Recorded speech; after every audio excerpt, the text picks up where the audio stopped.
என் வாழ்வை பரிசளித்து வாழ்த்து சொன்னாய், வாழும் தெய்வம் நீயே.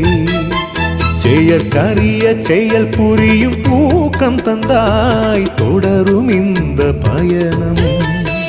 என் தாயாக நீ இருந்தாய், தந்தை அன்பாலே அரவணைத்தாய். என் தாயாக நீ இருந்தாய், தந்தை அன்பாலே அரவணைத்தாய். நல் நண்பனாக வந்து உறவு தோள் கொடுத்து இன்ப பாடல் இசைத்தாய். பாதைக்கு விளக்கானாய்.